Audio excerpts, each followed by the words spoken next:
terminated. That is the unfortunate but true word of the day. Welcome to Nothing Personal. Terminated, as in all employees of the Football League, XFL, not the NFL, the Vince McMahon-owned XFL, the league that started with such great promise, great ratings, halfway through their 10-game season. There was a wait to see that they would actually make it through a full year, unlike the previous incarnation of I think it was the AFL. But in a conference call that just happened, all employees of the XFL were terminated. It's an unfortunate result of the coronavirus pandemic. But Vince McMahon, as the owner, had put together enough money to finance the entire season. That was his plan, which is why we all thought the XFL had a chance to find its legs. The reality, when there is a market correction, when there's a pandemic, when there's an economic recession that could even turn into a depression, is that everybody needs to change the plan. It's like one of my favorite movies, The Family Man, with Téa Leoni and Nicolas Cage. Don Cheadle says to him, hey, you got to do this. Nicolas Cage says, but I've got something else going on. I've got plans for tomorrow. And he says to him, well, you've got a new plan now, Jack. The reality is that everything that we thought was happening tomorrow and the day after, there will be a tomorrow and a day after, but it's going to be under a new plan, a new normal. Vince McMahon, the WWE basically financed his ability to start the XFL. With the WWE shut down, with sources of revenue completely dried, with his investment income completely down. I'm speculating, but I don't think I'm wrong. You have to make choices. We've talked about on Nothing Personal, the business side of sports. There will be so many sports teams impacted by this, not just players' salaries, but people who work in and around sports. We don't yet know the impact. The travel industry, the food industry, we simply don't know. Vince McMahon could not wait any longer. He chose today. Why would he have chosen now to speak to his employees? Because every day that you are paying employees without revenue is a day that you are cutting into your cash reserves. And eventually your cash reserves run out. He's got, Vince McMahon I'm talking about, has plenty of employees in all sorts of different areas. You think when McMahon was on the call with the president, he didn't know he was about to terminate all of his employees with the XFL? Of course he did. You think Roger Goodell didn't know, didn't realize? Was Roger Goodell rooting for the XFL to fail? He'll tell you he wasn't. The more football, the merrier. But of course he was. Not that he wanted all those employees terminated, but he didn't want the XFL to succeed. That makes sense. Why would you want more competition for the entertainment dollar that you are providing as a football league? It's a very complicated issue, and this pandemic is making it even more complicated. If I'm Vince McMahon, do I tell him that, hey, you made the wrong decision? How much planning did it take? Well, when you're deciding to shut down a business, what you've done is you've modeled all possibilities for how long you can hang on. What is the absolute drop-dead date? Vince went through this, and he knew in his mind that if he didn't have revenue of some sort from WWE, from the possibility of future XFL games, the TV revenue from the XFL postseason, that he would not be able to hang on past today, April 10th. I think it's April 10th, but I don't know. Yes, it's April 10th. Anyone else having a hard time knowing the day of the week and the date? All the days just, they end with Y. That's about all I know. So the second thing about the XFL closing down is that all those employees, and I want to give a shout out to them, whether you're on the social media side, whether you're on the team side, or even a player, you are part of a startup, and any startup has a very small chance of succeeding. Some of them do, but the majority don't. And when you go into a startup, you know that. No one could have predicted what was happening with a pandemic coming down the road. No one knew the impact it would have economically, socially, financially. We're only starting to find out. The Nothing Personal word of the day, terminated. Dana White gave us some content today, baby. Dana White is something else. So CBS Sports HQ And CBS, thank you so much for Nothing Personal, for giving us this platform. Obviously, letting Coca and I be with you every day, 45 minutes a day. We appreciate it. You download, you subscribe, you rate, you review. Please don't forget to give 5 stars, write a review. Make sure you ask a question within your review. We'll do that end of month podcast. Make sure you're telling a friend just about Nothing Personal. Why not give a friend 41 to 45 minutes of excitement 5 days a week? Not bad. So CBS Sports HQ, I was doing some anchoring the last few days. A shout out to all the anchors out there on CBS Sports HQ, from Hakeem Dermish to Chris Hassel to Brandon Baylor to Amanda to Jenny, Tommy, TT, Jeremy St. Louis. You guys have a hard job. But something came up while we were anchoring, and it was happening while we were doing it. To me, it was like breaking news. It was so unbelievable. Dana White has canceled. No, I can't say that. Dana White has halted. No, I can't say that. Dana White has postponed UFC 249. Remember back at the old Nothing Personal when we talked about, is it halted? Is it postponed? Canceled? What's the word? Dana White was clear to announce that UFC 249 has been postponed. You remember that one, the one taking place on Indian tribal land in California, the Tachi Palace, somewhere in California. The governor stood up and said, I'm not sure this should be happening. The senators called and said, I've got grave concerns, Dana. Dana fought to the bitter end saying, concerns? Concerns? I have no concerns. We need live sports, and I'm going to do it. I'm going to be the first one to do it. Remember the whole private island? We talked about it yesterday. The Fantasy Island, private island. He wanted to go ahead, not only have UFC 249, but he was starting to build and operate this private island. Well, guess what happened? Today is Friday. Is there any bad day when you hear the following? You got to know that something's good going to happen, right? I mean, when you hear it, does it make you think of Schitt's Creek? Because it does. But here it comes. Ready? Wait for it.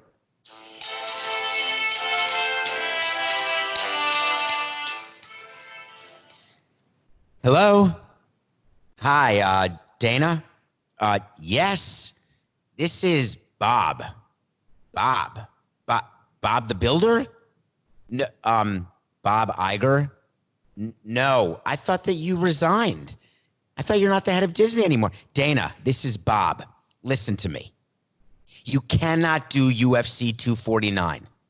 But Bob, we want to be the first. We have everyone ready. It's totally safe. We've tested like every 10 people. We have gloves that only some of them have holes in it, and there's very little blood. I don't know if you know, but in UFC 248, it was perfectly fine. We only need one doctor, and he still has 2 years left of med school. So how about Dana, pay attention, please. Don't make it so I have to come out of retirement and tell you in person that you're not doing UFC 249. Bob, can I just give you one thought here? I think ESPN really does need this. I know that we're going to provide unbelievable live content. Now, I know you've heard from the governor. I know you're getting pressure from senators. I know who you're not getting pressure from because I spoke to him just the other day. You see, Bob, I was in this meeting and I was with all these other commissioners and all the commissioners, we were together and they were all saying we can't play, but I was saying we can. And it's because of you, Bob. We have live. It's going to be great, Bob. Dana, I got 10 more seconds before I hand it off to the new CEO, who, by the way, his name's Bob too, but not Bob the Builder. And if he calls you, give him the benefit of the doubt that he's actually in charge. But do us all a favor, Dana, stand down. I understand the pressure you're under. Trust me, our parks are closed. But don't worry, Disney Plus subscriptions are up. But trust me, our cruise line is down. I understand the need to try to make money. I do. I'm giving up my entire salary during this. No, Dana. Bob, are you giving up your bonus too? Dana, that's not the question, and that's not the point. The point is that you are embarrassing Disney and you're embarrassing us, and we don't like it. As you know, we try to make sure that no one does anything to embarrass us. No one talks about anything political. We make sure everyone is in line, and Dana, you have not been in line. I understand the pressure you have from Endeavor. I know there's debt. I know what that company sold for, but we are your broadcast partner, as in we write you the checks. You will now stand down. Hey, Bob, it's Dana. Just one more thing. How many? I've been modeling this, and I just want to make sure I'm right. Are you willing to send 212 people to the private island? Because we're going to start broadcasting from that island, but I need people to actually TV towers, and I need people who can be mechanical, laying wire, and I need maybe 2 doctors, 1 resident, 1 intern. I don't know, maybe that guy McDreamy's available. Just where are you on the private island? Hey, Dana. Let me be clear, because this is our final conversation, because I don't have Zoom Pro and it's been 39 minutes and 45 seconds. You are finished. Stand down. Beep. Now cut to Dana White announcing that it was all over. I would like to announce that UFC 249 has been postponed. We put up quite a fight. You have no idea. We have fought tooth and nail. I want to thank the people on the Tachi Palace. I guarantee you when we come back for 249, you can mark this down. We are bringing UFC to that palace. They were willing to do anything we wanted. They didn't care one bit about safety, coronavirus. As far as they were concerned, they were ready to roll. As far as I was concerned, I was more than ready. And now I quote Dana White. Sorry, that was David Samson talking as Dana White. This is now Dana White in an actual quote. We'll be the first ones back. Fight Island is coming. All good stuff. It's coming, man. We'll get this thing squared away, get a date from ESPN, and we'll be back first. And we'll get these fights going that everybody wants to see. That's literally a quote from Dana White. I'm not sure one bit of that quote is accurate. Well, it's definitely his quote. I think it's all a dream. They're not going to be the first ones back. Let's start with that. Fight Island is not coming. Let's start with that. It's coming, man. Can you imagine Bob right now? Can you imagine all the big executives at Disney and ESPN? Oh, God, we are in bed with this? During times like this, you need leaders and you need leadership. Dana White has shown neither the ability to lead nor the qualities of leadership required to come out of this in a better condition than when you went in it. Some companies are not going to survive, and it's going to be solely based on leadership. What's going to happen with UFC, Dana White? It is a straight wait to see. It's not my wait to see of today, though. Actually, I think it is. Coke, I'm so wrong.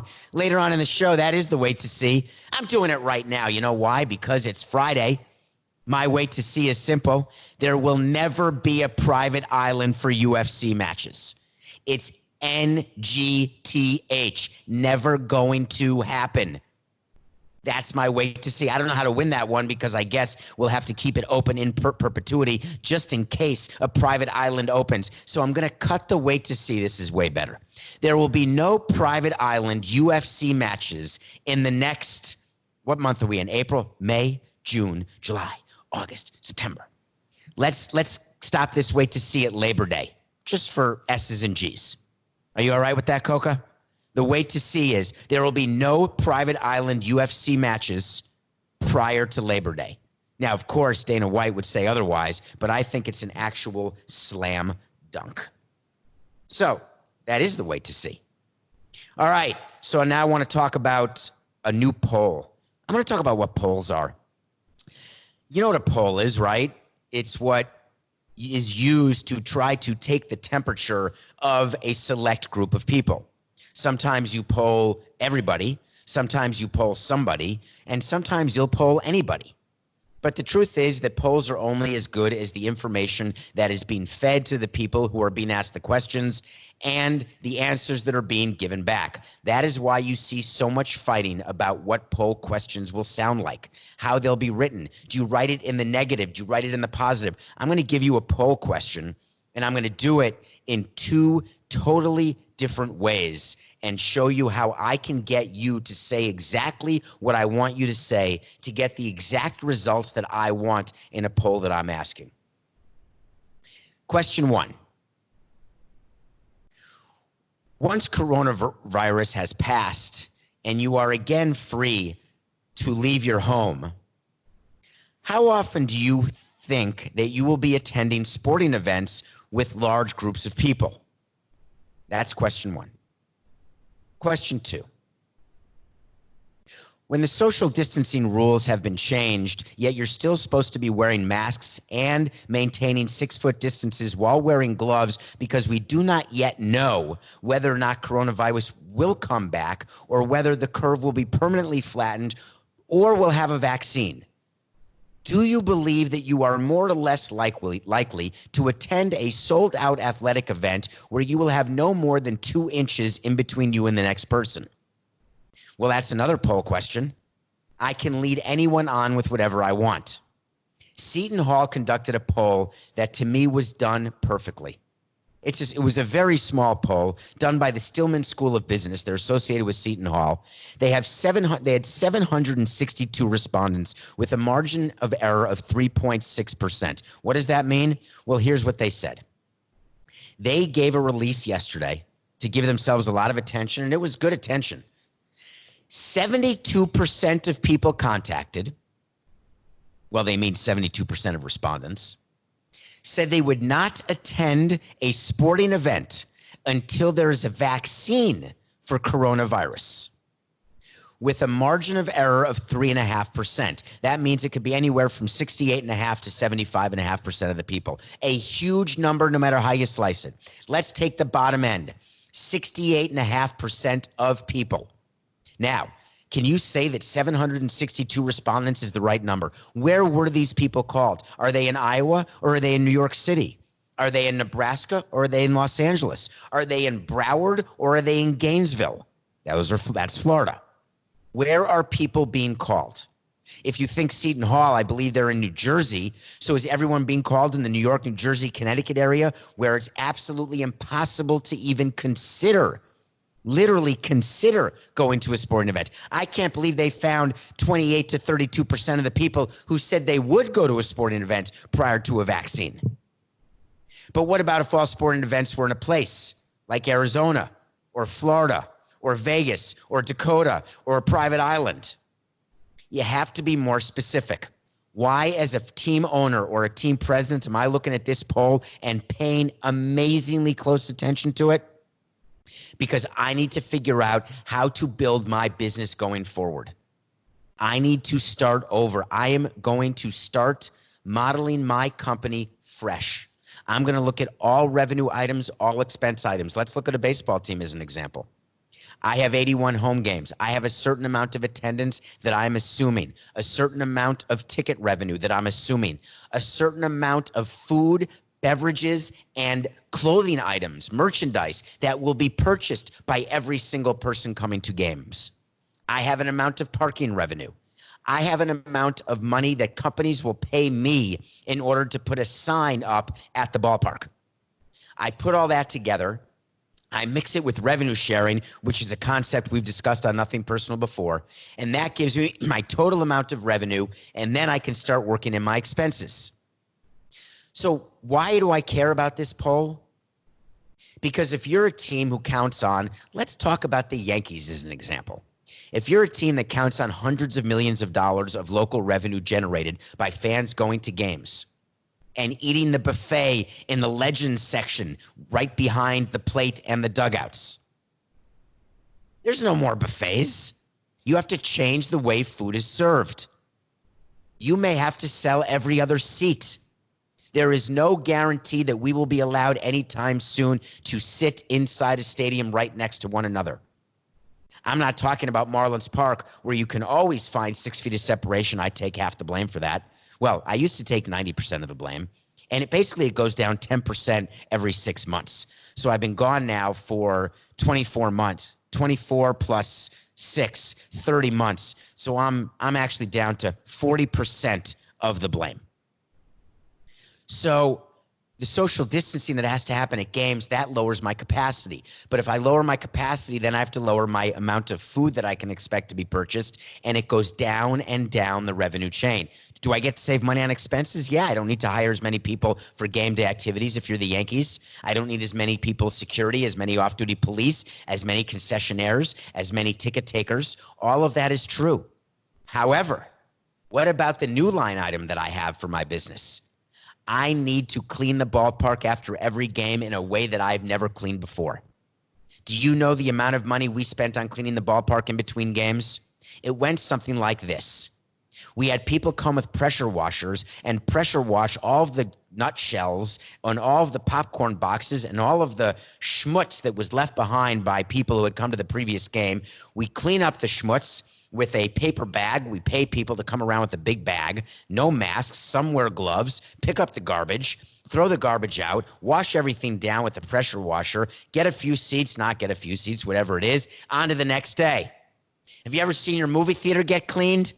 Ever stayed to watch the credits like I do after every movie and watch the people coming in at $8 an hour who would rather be anywhere else, who are on their phone, who are cleaning up all of the stuff that's left behind by the previous people who are watching the movies, dropping stuff everywhere? Do you think for one moment that that's going to be acceptable to anybody? The amount of money required to clean and sanitize is going to change the structure of every expense level of every business. You think that the airlines or the cruise ships are going to clean the way they did before? It won't be acceptable. There will be laws, actual laws in place about what is needed in order to sanitize an arena or a plane or of any sort of venue, a bar, a restaurant. When you've got these new rules in place, that is a new business because people have to clean and they're going to get paid more. But that means prices will go up. The price of your meal, the price of your movie ticket, the price of your cruise ticket, the price of your game ticket. But then you'll have fewer disposable dollars, meaning you'll have fewer dollars in your pocket because the markets have gone down, because you may have been out of work. So therefore, you don't want to pay as much.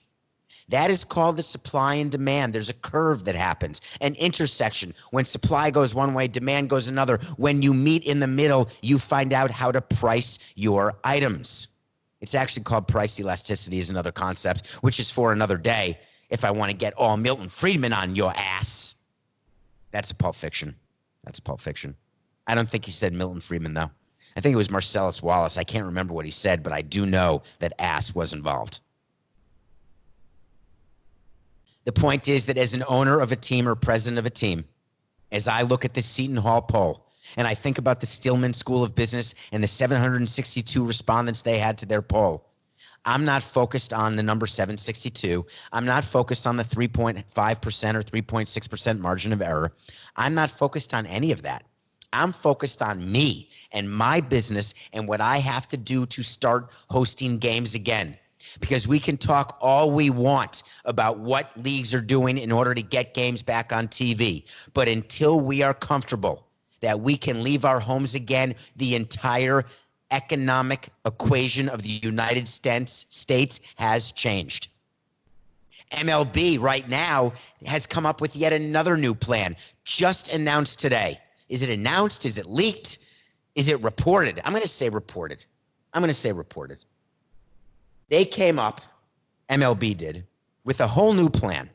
All right, get ready. All 30 teams are going to go to Arizona and play in the minor leagues. No, sorry, that was yesterday. All right, new plan. We're going to put all the Arizona teams from spring training back to spring training in Arizona. We're going to take all the Florida teams back to Florida for spring training, play 3 weeks of spring training games, and then start the season. But wait, here's the kicker. We're not going to have teams go anywhere. We're going to keep the teams who are in Arizona, keep them in Arizona. The teams in Florida, keep them in Florida. Instead of an American League and a National League, we're going to call it the Grapefruit League and the Cactus League. That's right, a complete change for Major League Baseball. Could it be possible where if you spring train in Florida, those are the teams you play the entire regular season? If you spring train in the Cactus League in Arizona, those are the teams you'll be playing through the entire regular season. Then you'll get a winner of the Cactus League after a playoff, the winner of a Grapefruit League after a playoff. The winner of the Cactus League will play the winner of the Grapefruit League in the fall or maybe early winter or maybe midwinter classic. And then you will have a World Series winner, an asterisk winner, a 2020 Grape Disc winner, or a Cac Fruit winner. I like that. The 2020 Cac Fruit Trophy goes to, could be anyone. Can you imagine these divisions? So here's what it would be in the Grapefruit League. Listen up for your team. The Grapefruit League North.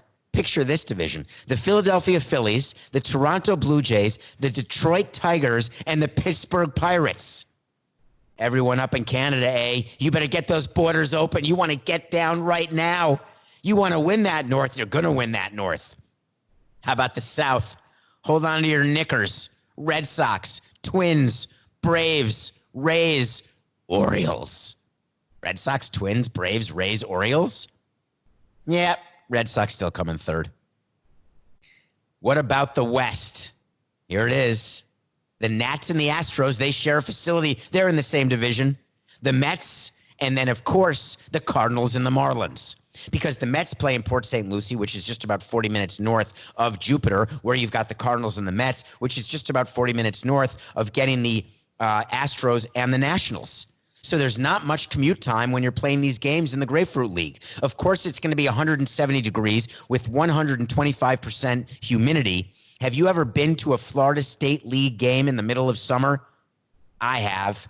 It is HOTTT. I'm talking hot, like Matthew Broderick type of hot. By the way, I was going to say Paul Simon reference, but it's Neil Simon. That is a Neil Simon reference. Could be Brighton Beach Memoirs, but I don't remember. When Matthew Broderick says, hot, it is hot. That's how hot it's going to be in the Florida State League. Although, by the way, the Cactus won't be much better. So can you imagine this? Nats, Astros, Mets, Cards, Marlins. Someone's going to win that division. Will a wild card come from that too? I guess so. All right, let's go to the Cactus League. In the Northeast Division, Cubs, Giants, Diamondbacks, Rockies, A's. That is the toughest division in all of baseball. Cubs, Giants, D-backs, Rockies, A's. In the West, get ready, Mookie Betts. The Dodgers would play the White Sox, the Reds, and the Indians. And, of course, the Angels. Angels and Dodgers finally would be in the same division. You can tell what Artie Moreno is saying right now. I'm in. I'm voting for it. Artie Moreno, the owner of the Angels, would give anything. He would give anything to have someone host Nothing Personal who knows the difference between Brighton Beach Memoirs and Biloxi Blues. Thank you, Coco. It's Biloxi Blues. I'm not waiting for someone to correct me on Twitter. Of course it was Biloxi Blues. Why would he be talking about hot in Brighton Beach Memoirs? Anyway, Dodgers and Angels in the same division. And then in the Northwest, the Brewers, the Padres, the Mariners, the Rangers, and the Royals. It's all very interesting to me. Is it going to happen? The answer is it's the exact same answer as the All-Arizona plan. Baseball is thinking about all different things right now. This is way better than the All-Arizona plan. And realignment, everyone's talking about realignment. Well, we talked in baseball within the competition committee of major realignment that's going to happen, but only after the Rays and the A's take care of their stadium situation and MLB expands by 2 teams going up to 32. Then you'd have a 16-team American League, a 16-team National League, and total realignment.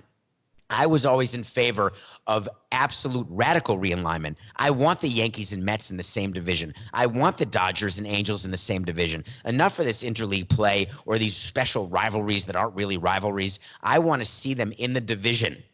I want to cut my travel expenses, especially after coronavirus. I want to have as few times on a plane as possible. So any sort of geographic rivalry should definitely be in the same division for an unbalanced schedule. The way it would work is baseball would put together these divisions, if you want to believe the Grapefruit League and the Cactus League, and then the Cac Fruit Trophy at the end of the season. What will happen is, by the way, can we trademark? I thought of something. If we're going to call the World Series trophy the Cac Fruit Trophy, right? It'll be the CAC fruit winner, the winner of the CAC fruit trophy. I want to trademark that. I thought of another one overnight. I couldn't sleep well. I don't know if anyone else is having trouble sleeping during the pandemic or any day that ends with Y. I thought instead of the Tampa Bay Buccaneers, I thought of the best thing. Why not replace the A with the O and make it the Tampa Bay Buccaneers, as in Tom Brady, or the Tampa Brady-neers? The Tampa Brady-neers. Coca, I want to get that trademarked. There's no way anyone else has thought of that. The Tampa Bay Bucks? I think it's brilliant. Coca's yelling at me because, of course, I made that up. Yeah, I'm just kidding. Or am I? Okay. You know, are people actually over the Rudy Gobert situation? Anyone remember who Rudy Gobert is? Rudy Gobert was the player for the Utah Jazz, and I went nuts on Rudy Gobert. Do you remember on an episode of Nothing Personal when I imitated what he did with the microphone when he gave an interview during the beginning stages of this crisis, and then he licked everyone's microphones and he licked everyone's tape recorders? Anyone else remember that? And then all of a sudden he tested positive for coronavirus, and all of a sudden the league shut down? Anyone? I remember that. Do you remember that Donovan Mitchell ended up getting it as well? His Utah Jazz teammate also tested positive. Well, word has come out today that Donovan Mitchell and Rudy Gobert's relationship is so bad that they're calling it not salvageable. So here's what happens when you have a team that has players on it who don't like each other. I want to tell you, I'm going to give you the list of teams that have players on it who don't like each other. Hold on, I'm going to go to my phone right now. I'm reading you a list, okay? And I'm just going to do the NBA because I think that's the proper way to do it. I want to start with the NBA. In the NBA, the following teams have players on them who do not get along: the Milwaukee Bucks, the Toronto Raptors, the Boston Celtics, the Miami Heat, the Indianapolis Pacers, the Philadelphia 76ers, the Brooklyn Nets, the Orlando Magic, the Washington Wizards, the Charlotte Bobcats, the Chicago Bulls, the New York Knicks, the Detroit Pistons, the Atlanta Hawks, the Cleveland Cavaliers, what did I say? Not Indiana Pacers? It's the Indiana Pacers. I apologize. Thank you, Coca. The Los Angeles Lakers, the Clippers, the Denver Nuggets. Do you know what I'm getting at, Coca? The Utah Jazz, we know that.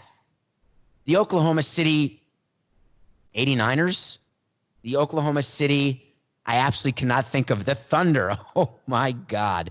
The Houston Rockets, the Dallas Mavericks, the Memphis Grizzlies, the Trailblazers, the New Orleans Pelicans, the Sacramento Kings, the San Antonio Spurs, the Phoenix Suns, the Minnesota Timberwolves, and for sure, the Golden State Warriors. All of those teams, they're the only ones who actually have players who do not get along. So, what's the point of saying that it's a non-salvageable relationship between Donovan Mitchell and Rudy Gobert? Is the owner, the Larry Miller-led, the family of Larry Miller. They own the Jazz. Remember, they started laying off employees. They've got major issues with coronavirus, all sorts of stuff going on. You know that. Do you think they care for 1 second that Donovan Mitchell and Rudy Gobert have a relationship that's not salvageable? Do me a favor. Take the jump ball, run the play I tell you to run, and play basketball. Period. End of sentence. You think we care one lick if you don't like each other? Pun intended. That said, if you're the GM, you're calling both players and saying, listen, guys, you don't think the world has enough problems right now? You think that what we should be doing is talking about the relationship that we have in the locker room when we've got a problem financially, economically, people are losing their jobs, they're losing their lives, more importantly, and you want to start airing your dirty laundry out in public with leaks? The fact is, you're both free agents after next season, and we may not want to fix this at all. By the way, Donovan, just so you know, that if we do choose, we're going to choose you. Watched a movie yesterday that was so I got Disney Plus. I just did it. I said, there's got to be a way to try to help out Disney because I can't go to, the Magic Kingdom, and I'm not going on a Disney cruise anytime soon, and I feel for all of the seasonal employees. What about, and I'm watching TV and looking for things to review. I'm going to try this Disney Plus thing. It turns out that I put the O in ordinary. Everybody's trying Disney Plus. The number of subscribers has increased to a point over their projections that they are currently at a number that they did not project to be at for 4 years. Everyone's jumping for joy. They're buying Disney stock. It's the greatest thing since sliced bread. Guess what? The amount of revenue they have for all the people who are subscribing to Disney Plus is not a day in the park of Disney World or a week in the life of the Disney cruise. Do you know how much money I paid for my Disney Plus subscription? 0. I get it free for a week. And then I think I have to pay $6.99 per month, which I may do until I can possibly leave the apartment. Unless, of course, I see content on there that says I need Disney Plus. I want Disney Plus. So I gave it a try. And I saw a movie called Elephant. Elephant. That's what I'm reviewing. It's on Disney Plus. It's a documentary. It takes place in Botswana, Africa.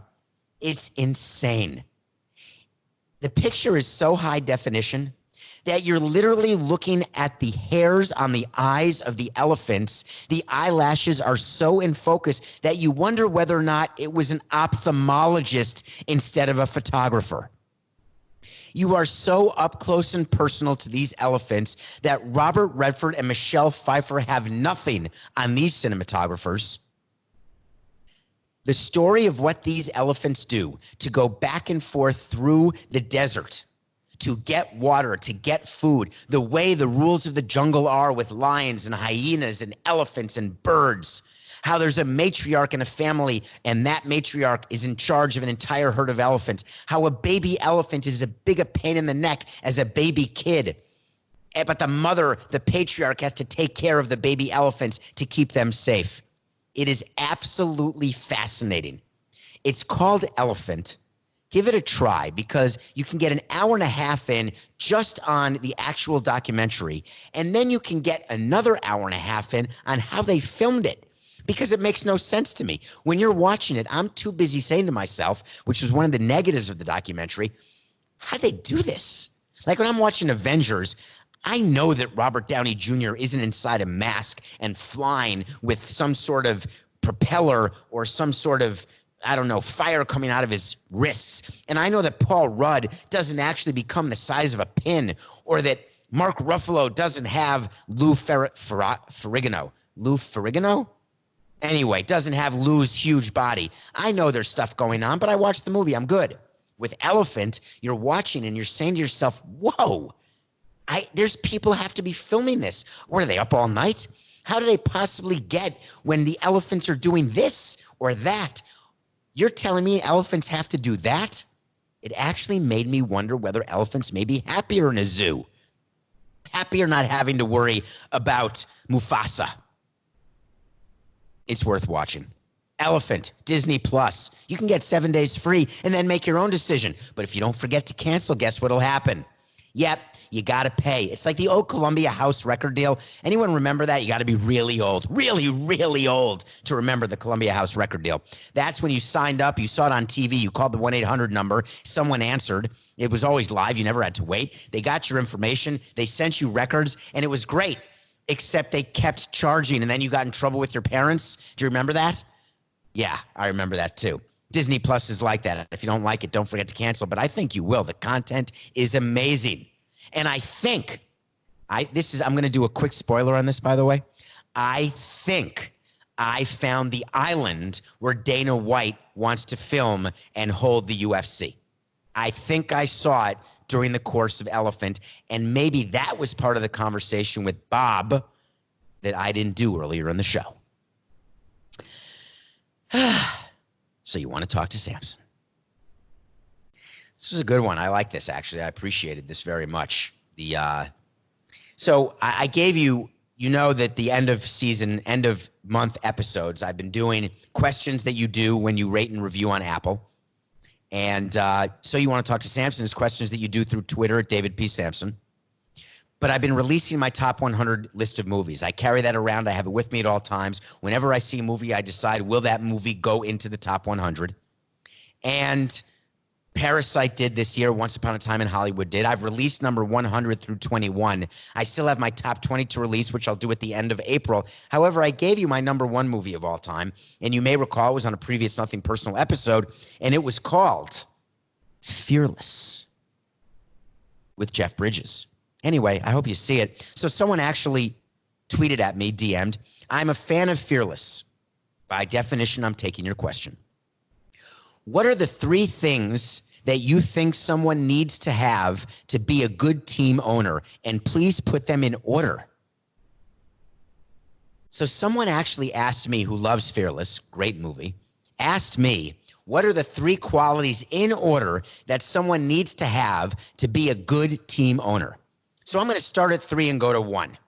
And this to me is the order. Although 1 is the thing you really need the most, 2 is the thing you need second most, and this is what you need third most, but it's still the third most important. Do people prefer, Coca, that I go 1 to 3 or 3 to 1? When you give a list, I put it as 3 to 1 because I think you want to start, right? If you want to count down, so you prefer me to start at 1? I think you want me to start at 3. Okay. He said countdown. You got to be more specific when you're talking to me like that because you say countdown. I don't know what you mean. The number 3 thing needed to be a good team owner, 1, you have to have excessive wealth. The type of wealth that most of your fans have in no way of understanding, comprehending, period, but you have to have that level of wealth.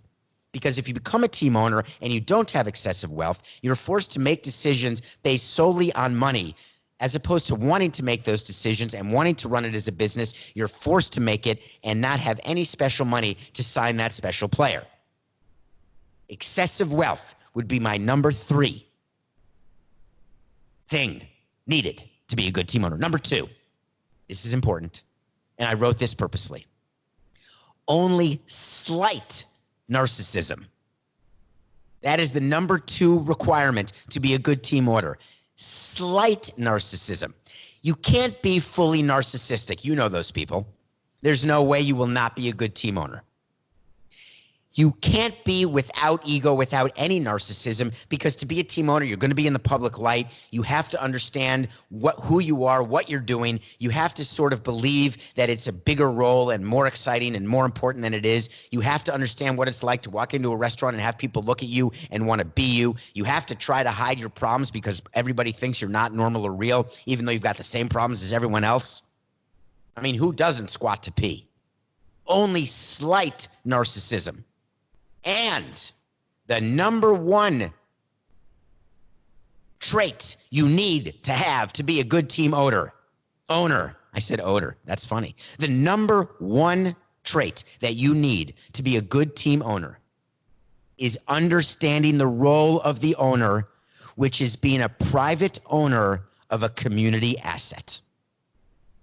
That is the most important trait you need to understand that you own this team, not in perpetuity. You are a caretaker of this team as a private company used for the public good.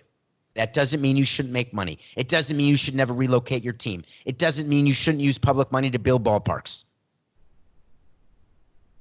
What it means is you have to have an understanding that when you talk, it has a level of gravitas.